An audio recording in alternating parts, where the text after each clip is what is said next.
Commander Carson is officially gone. That was fully expected. We all knew that. But a name that nobody was really talking about, including us, is as well. We'll tell you who and why next on the Locked On Commanders podcast. Come and join us.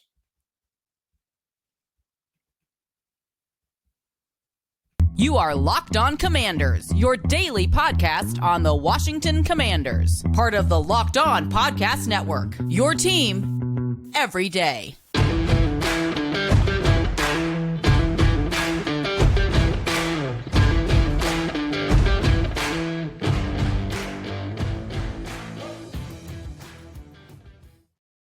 All righty, Commanders fans and NFL fans, we welcome you one and all and aboard to the Locked On Commanders podcast, part of the Locked On Podcast Network, your team every day. We're official daily podcast covering the Washington Commanders, free and available on all platforms, including YouTube and the WUSA 9 Plus app on your Roku or Amazon Fire Stick. We thank you for making us your first listen and view of the day. My partner, David Harrison, is in Indianapolis, where he'll join us on the next episode of Locked On Commanders. You can find David, Commander Country, SI.com, FanNation, where he is writing and covering the Washington Commanders, and, of course, everything going on this week at the annual Scouting Combine on SI.com. Meanwhile, I'm Chris Russell, covering the Commanders for the Team 980, where you'll find me and Pete Medhurst live Monday through Friday, 9 a.m. to noon Eastern time on the Team 980 in the greater DMV area and worldwide on the Odyssey app, always live and free over there. All right, a couple of smaller but perhaps important names are back for the Commanders. Who and why we're signing them is more important than you think. But first, the logjam at safety was just broken up in Washington, while the most disappointing decision in the Ron Rivera-era comes full circle. And it took less than a year. That's right. That's where we start. Commander Carson is no more. Officially released on Monday afternoon, and he is here for less than 1 year. Old QB1, Carson Wentz. Now, he acted, as far as anyone can tell, with a lot of class, dignity, wasn't awkward as much as he had been accused of, and out of place and weird and closed off and maybe a little self-centered and immature at times in terms of taking criticism. None of that seemed to be the case, but it was a flat-out disaster on the field, and there's no other way to say it. The move saves the Commanders $26.2 million this year. Plus, remember, he had another year tacked onto the contract. So theoretically, even though it's not being viewed as that being a savings, that is a savings towards next year's cap. There is no dead money. That's the great news in any and all of this. But it just simply did not work out. I think we all know that, and nobody is surprised by this. The Carson Wentz era started off fairly strong with a big win week one against what would turn out to be the AFC South Division champion, Indianapolis Colts. Jacksonville Jaguars. I'm thinking about Wentz's former team. They scored 28 points in that game, but he had a couple of bad interceptions. There was a lot of good in that game, the first two series, the final couple of series. Then there was a lot of bad in between. A couple of, again, bad interceptions, some sacks, some really curious decisions. I think I totaled it up. There was like a 26 or a 27 play stretch in which they had like 88 yards and 3 turnovers. Not good. So they got fortunate. But the season started off, on fairly a high, 1-0. Then they go to Detroit, a team that everybody, except for me, expected them to beat. And, well, they got punked. The first half was an absolute disaster, but they did show some signs of life in the second half. So still people were encouraged. They scored 55 points in their first 2 games, which is an average of 27.5 points a game, which for this organization, it was just unheard of, out of bounds. And everyone was jacked up and looking forward to a week 3 rematch already with the eventual NFC champion, Philadelphia Eagles, and Carson Wentz's first game against them. And then disaster hit. They scored the 55 points in the first 2 games, but only 47 over his next 4 starts. That would be home for Philadelphia, away at Dallas, home against Tennessee, and on the road against Chicago, a game in which he got injured and ultimately finished, but didn't return after having surgery 2 days later. Then he came back for that one disastrous start on January 1st against the Cleveland Browns. But Wentz, in that particular game, got off to a horrible start. Nobody could have really expected that. I certainly didn't, after he finished the San Francisco game on a little bit of a heater. And you would have thought, with a little bit more time in the system and, not a great Cleveland defense, it just started awful. An interception early, a bad throw early. The crowd was booing, chanting for Heineke. 143 passing yards, 3 interceptions, 24-10 loss to the Browns, which ended the season. In 7 years, 92 starts for the Eagles, Colts, and Commanders, Wentz has thrown 151 touchdown passes, 66 interceptions. It's not bad. It's more than a 2-to-1 ratio.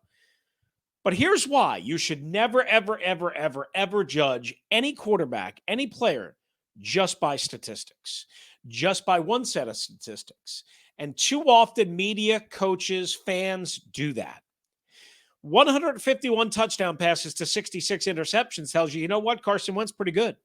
Just like the 28-7 in Indianapolis a year ago. But it doesn't tell you the whole story.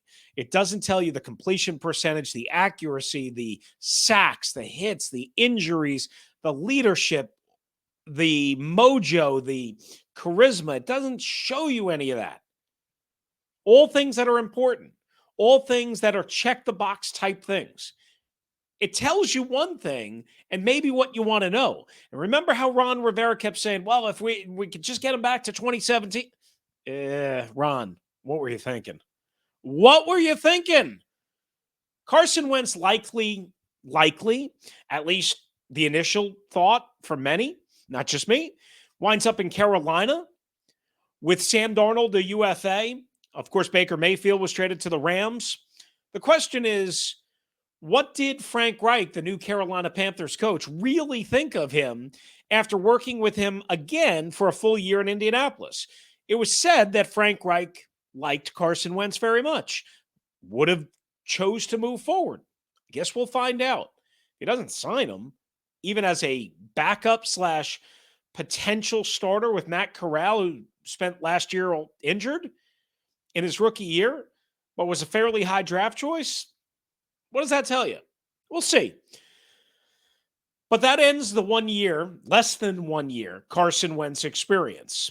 Now, the name that was kind of surprising on Monday, at least to me, I got to admit, I was thinking about a lot of things, and we think about a lot of things. I wasn't necessarily thinking about this name very hard.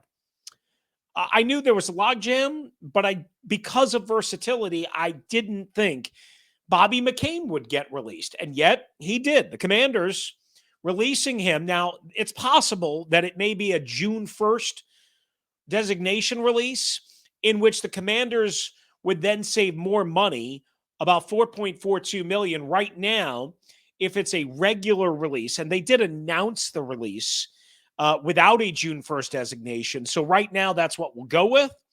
It's a $2.32 million savings on the salary cap. McCain had 76 tackles, 54 solo, 1 forced fumble, no sacks, no interceptions, did have the pick 6 for an interception in the final game of his first year in Washington, really struggled the first half of his first year in Washington in 2021, settled down, improved, played some slot, played some safety, can do a bunch of things, pretty physical player. But ultimately, when you look at what they have at safety in terms of Cam Curl, they have Derek Forrest, who obviously emerged. They have Jeremy Reeves, who's a Pro Bowl special teamer and safety. They have A couple of other players slipping my mind right now. Oh, Percy Butler, the 4th-round pick out of Louisiana Tech, who had some moments. So they are fairly deep at safety, fairly. Okay. Now you say, well, he also played slot corner, and that's true. But there, Danny Johnson really shined and improved, both in slot and outside. Now the problem is that Danny Johnson's an unrestricted free agent. So you have to kind of look and say, well, right now, this team right now, until Danny Johnson comes back, doesn't have a slot corner, unless the plan is once again to move Kendall Fuller back in there, which they don't seem to want to do, and to draft or sign another corner to complement Benjamin St-Juste. Remember, they started St-Juste in the offseason and in training camp and in the preseason last year in the slot. Don't think they're going to go back there, but I guess they could. But they also have right now, St-Juste, Christian Holmes, the 7th-round rookie from a year ago. They have Kendall Fuller right now, Tariq Castro-Fields, Rashad Wildgoose, a couple other guys. I guess they could bring back Quan Elder. I think he was on the practice squad all last year. They're likely to draft one very high. Some think in the 1st round. So, again, these roster moves are one surprising, one a little surprising, I should say, one not surprising. According to ESPN, or over the cap, I should say, they saved $28.49 million in cap savings and over $30.5 million in cash. Now, again, that might be more in the cap savings depending on how they do the release of Bobby McCain. It increases the Commanders' cap space to, again, according to Over the Cap, $35.4 million for the upcoming league year. Now, as we know, they have a bunch of dead money, and they took on more dead money with Bobby McCain's release of $2.8 million. They still have $5.025 million, which I didn't realize, for Landon Collins, and still have $9 million, which I fully was aware of, for William Jackson III. So right now they have $17 million of an expected $225 million salary cap in dead money, which is a decent amount of change. Ideally, that $17 million could sign a really good player or two. They don't have that because of bad contract decisions or contract decisions that they made. All right, coming up, we'll give you as many highs and as many lows as we can. Detail on the failed Carson Wentz era. Commander Carson is done. And is this the worst move of the Ron Rivera era? I say it is, by far. The why is next, right here on the Locked On Commanders podcast. But first, guys, this episode is brought to you by our friends at Built Bar. That's right. If you're looking for a delicious treat, a late-night snack, a meal replacement, a post-workout treat, then you got to try a Built Bar. They're not only tasty, but they're great for you. Wonderful flavors. They're soft, easy to chew, covered in 100% real chocolate. You can get great flavors like churro, love it. Peanut butter brownie, my favorite. David loves the mint brownie. Only around 130 calories. Some have a little bit more than that. 4 grams of sugar, 17 grams of protein, low in net carbs. And here's the great news. Normally we tell you, go to Built.com. Well, now you can go to your local Walmart or your local Sam's Club. I saw them in Walmart down in Crystal River, Florida, when I was down there visiting my mom. I've seen them in my local Walmart here. I don't have a Sam's Club near me, but maybe you do. You can go get a 13-bar box of whatever flavor you want, brownie batter, churro, at Sam's Club, or again, go into your local Walmart. Whatever your preference is, or you could still go to Built.com, check out all the amazing flavors. Grab yourself a Built Bar, a box of Built Bar, a 13-bar box of Built Bar. They are different, and they are hellaciously good.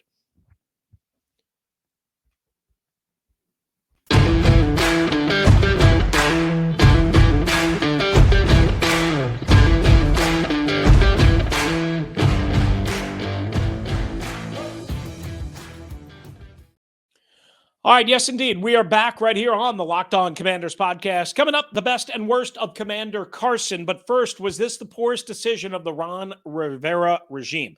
The answer is a resounding yes, as far as I'm concerned.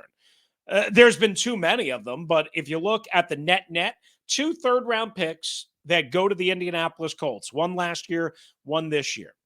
Plus, they swapped second-round picks last year, which cost the Commanders, I think it was 5, maybe 6 slots. That was the Fedarian Mathis selection. I think hopefully Big Phil will be all right when he comes back from the injury, hopefully.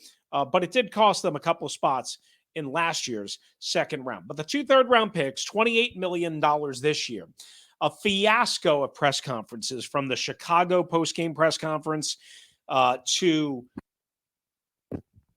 the, hey, quarterback's the difference, right? What's the difference between all the other NFC East teams like Philadelphia and Dallas and even the Giants, who at that point had Daniel Jones not playing even that special, and Ron Rivera said quarterback.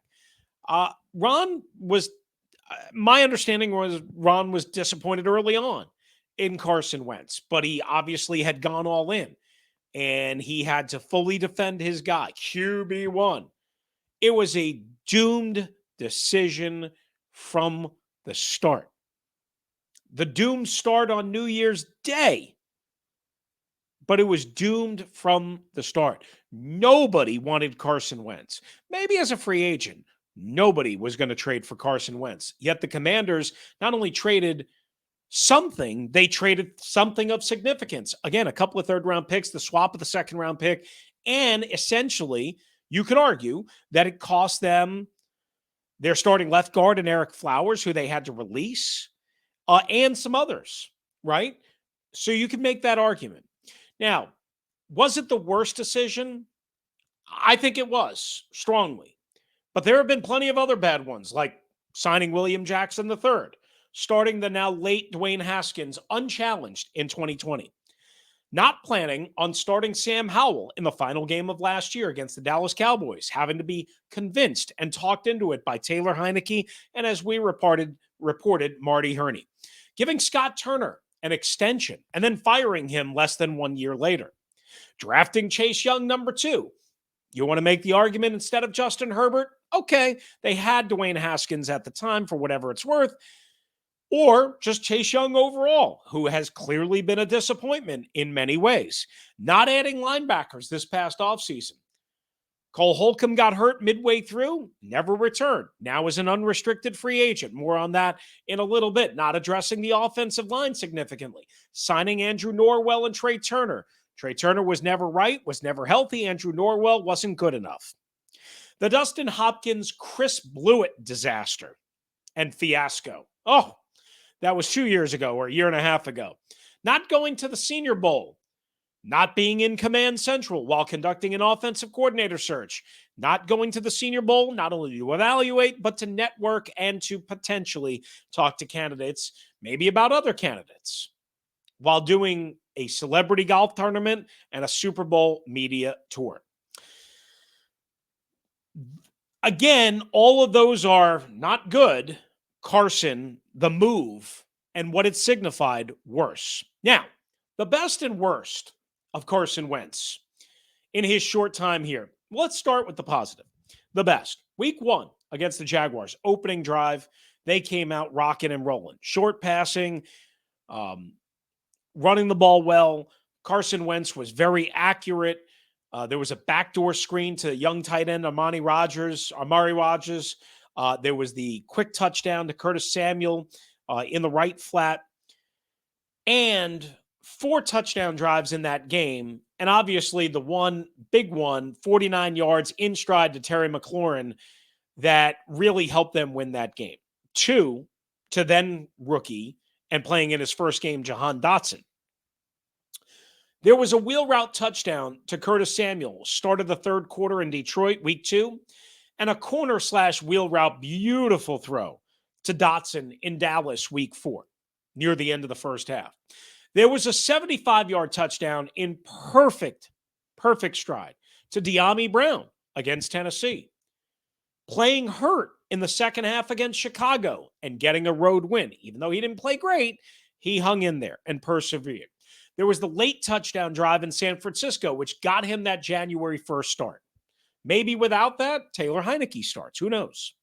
Now, the worst of Carson Wentz, and there was plenty of it, week 2, first half in Detroit. The entire week 3 performance against his former team in Philadelphia, at FedEx Field against Philadelphia, 9 sacks, could have been 11 or 12.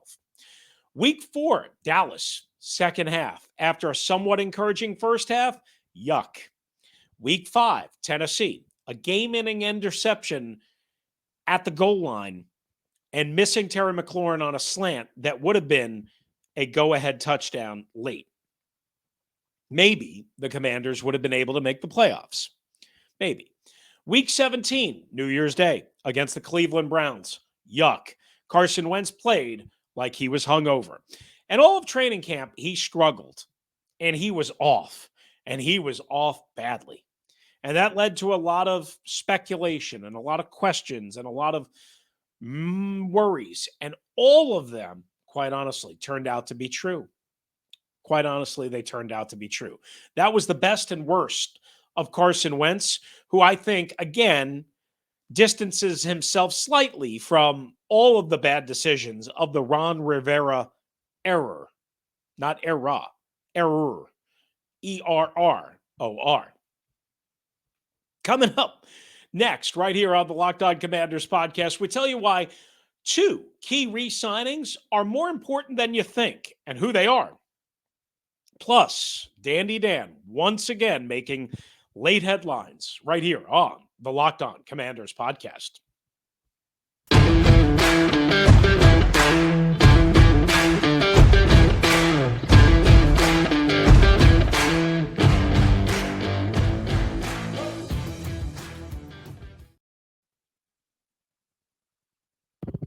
All right, back with you on LOC. Thanks again for being with us. David Harrison will rejoin us on the next episode from the Scouting Combine in Indianapolis. So late on Friday during our live episode, we got word that David Mayo and Jonathan Williams were officially re-signed to the Commanders on one-year deal. We didn't get a chance to really talk about it because we got the news during the show.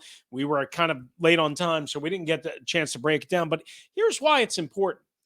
David Mayo is a special teams guy, can play Mike linebacker, knows the system. He's been here a couple of years. Listen, he's athletically challenged. We all know that. He's not great.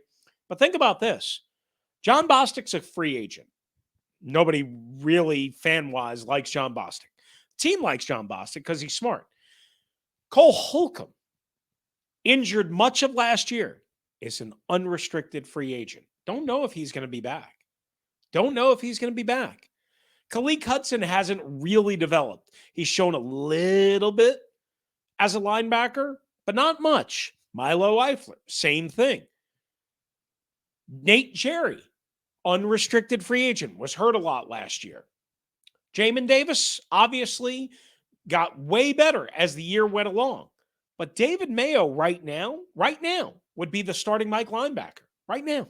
Now, I fully expect them to address that in free agency of the draft, but right now, David Mayo is your starter. That's hugely important. Nobody's kind of thinking about that.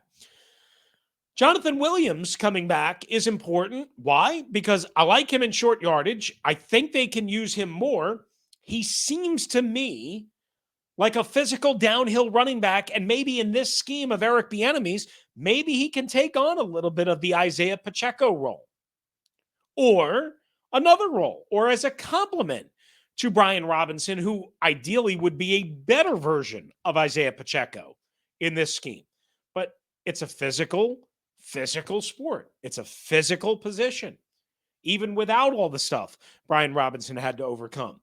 I think this is a low-key, very, very important signing back for the Commanders. Both really are.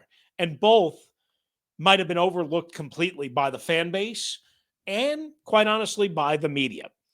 Before we leave you on this episode, and we'll have more details on the next episode as, again, David rejoins us from Indianapolis, plus anything that he is up to. We're going to hear from Ron Rivera. We're going to hear from Martin Mayhew on, I believe it is Tuesday afternoon and Wednesday afternoon from Indianapolis. But this, per the Washington Post, Dan Snyder wants the league and fellow owners to indemnify him against any future liability and costs in order to sell the team. So his attorneys, according to Mark Maskey, Nikki Javala, and Liz Clark, have demanded again that fellow NFL owners and the league indemnify him against future legal liability and costs if he sells the team, according to 2 people with direct knowledge of the NFL's inner workings and the owners' attitudes said. whatever that means. Snyder's demands include a threat to sue if the indemnification condition is not met. And that has angered some owners and renewed discussion about the possibility of taking a vote to remove him from the ownership of the Commanders if he does not sell the franchise, according to these sources who spoke on the condition of anonymity. There's a quote: he wants indemnification if he sells. If he sells, one of the people said. And the owners regard that demand, according to the Post, as quote unquote ridiculous and absurd, and believe that Snyder should provide legal indemnification to the other owners, not the other way around, for any legal claims that may arise from his and the team's actions. How about that? Whew, it really never ends. It really never ends. Again, we'll have as many more details as we can on that coming up on the next edition when David will rejoin us from Indianapolis. But for now, that's where we will leave this particular episode. Thanks for making the Locked On Commanders podcast your first listen view of the day. Again, David will rejoin us from Indy and the Scouting Combine. We'll hear from Ron Rivera and Martin Mayhew over the next couple of days, so stay tuned for that. And David will be talking to some of the prospects and just getting a feel for everything out in Indianapolis. And will again rejoin us on the next episode. If you want to hop in, go to Twitter, DM at LO Commanders or Locked On Washington Commanders at gmail.com. Again, for David Harris, who is in Indianapolis at the NFL Scouting Combine and covering the Combine and more for SI.com's FanNation and Commander Country, I'm Chris Russell, one half of the Russell and Medhurst Show on the Team 980 and always live and free on the Odyssey app with Pete Medhurst. If you're out and about, please be safe, be kind to one another, and thank you for joining us right here on the Locked On Commanders podcast. Adios.